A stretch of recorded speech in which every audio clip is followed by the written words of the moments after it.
Good evening and happy Friday. This is the 9 at Night. I'm Stephania Jimenez, and tonight we begin with the end of week one in the public corruption trial of a former Bexar County constable. Today we learned just how deep law enforcement's investigation into Michelle Barrientos Vela was. It happened in the summer of 2019. Investigators looked into whether Barrientos Vela tampered with security receipt logs for a West Side park.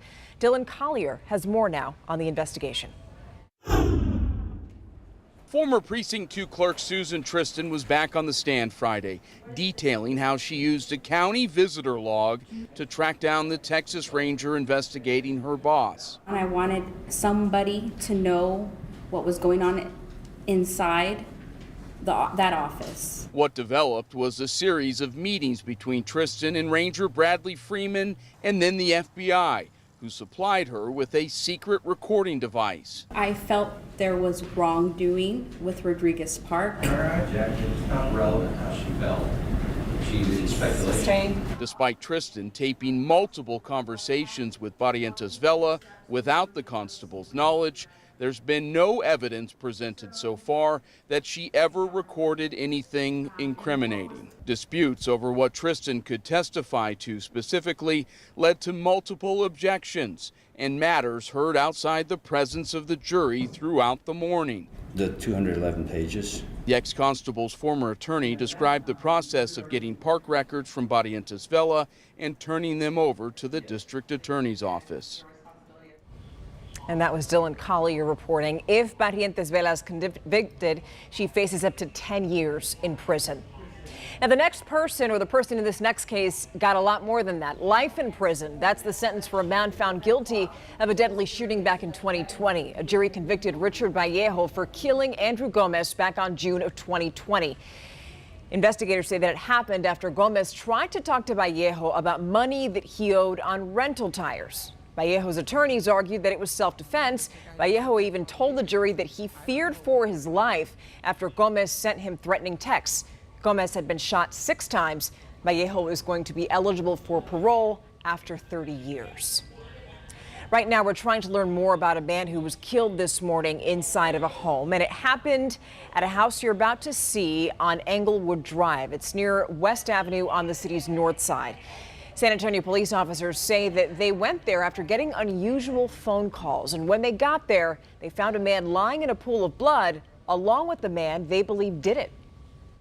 Told our dispatcher that he had hurt someone, then hung up. Approximately 2 minutes later, he called back saying that he might hurt someone and that he found the stairway to heaven. Now, we're told the suspect lives in the home and the man who died was visiting. We've also learned a man shot on the northwest side last night died. We don't know his name. We do know that someone shot him at the Amber Hill Apartments on Northwest Loop 410 just before midnight. A witness told SAPD that they saw the victim speaking with another man and then heard gunfire. The witness also told officers they went inside their apartment, and when they came back out, some people inside a car stopped at a curb and told them to call 911 because the man had been shot. That man was taken to University Hospital, but as we just told you, he didn't survive. A fight over $100. That's what sent 24-year-old Tevin Robinson to jail.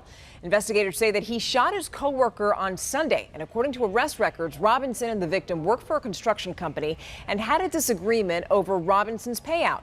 Investigators say that Robinson pulled a gun, shot the man in the rib, and pistol whipped him multiple times. Police say that incident was caught on tape, and police arrested Robinson yesterday. Tonight, a woman is recovering after someone shot her this morning while she was just walking. It happened in the 1300 block of Austin Highway near the Sun Motel. That's in the northeast. The victim told police that she suddenly felt something hit her leg and that someone in a car shot her. She walked back to the motel to get cleaned up, but she kept bleeding. Someone saw her, called 911. She was taken to the hospital. She is expected to be okay. Right now, police don't have any information on a suspect or a vehicle.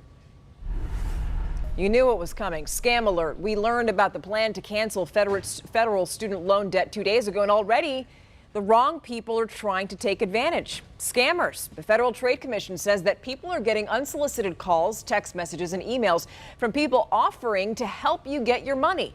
One cybersecurity company says that scammers are trying to charge people if they help them get their debt reduced. people were getting targeted and asked, hey, if you want to skip ahead in the line, we can actually help you get ahead and get your money first.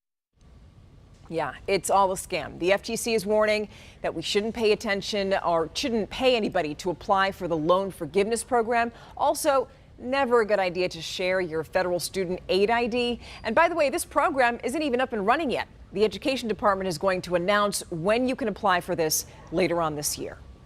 Sticking with your money, yes, inflation is still a problem, and we don't know when prices are going to stop increasing.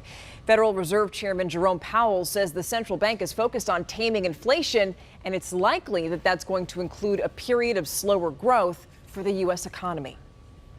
Turning now to former President Donald Trump and the raid at Mar-A-Lago. Now we know what led to the raid since a redacted version of the affidavit that secured the warrant to search the home was released. It all stems back to January when Trump's lawyers gave the National Archives more than 15 boxes of presidential records that contained 184 pieces of classified materials. After that, the FBI learned that there could be more records inside of Mar-A-Lago. Now, what's unclear is how they found that out because that information was redacted. But we do know that in June, the FBI warned Trump's lawyers about Mar-A-Lago not being authorized to house sensitive government materials.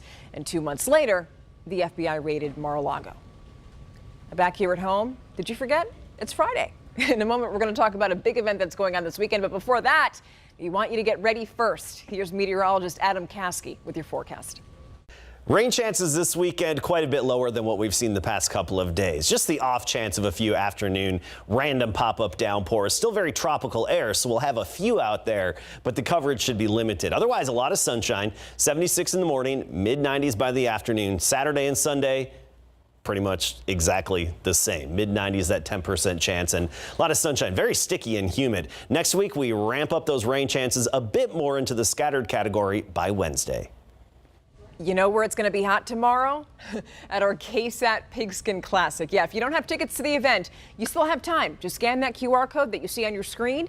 It'll take you to our website where you can find everything that you need to know about the big day. That includes information about parking and the Alamodome's clear bag policy. And here's something else about tomorrow. If you're planning to watch the Little League World Series, we're going to live stream ABC's coverage for you on KSAT.com. So you're not going to miss that. But say you want a quiet weekend, how about a nature walk tomorrow? You can take one at the Urban Ecology Center. An expert's going to be there to talk about plants that are native to San Antonio and how they've adapted to the harsh weather here. You'll go on a nice walk and meet other nature enthusiasts. The address you see is right there on your screen. The event is free and it goes from 8 to noon. And staying with that nature theme, how about yoga? You could take a nice community class on Sunday for free.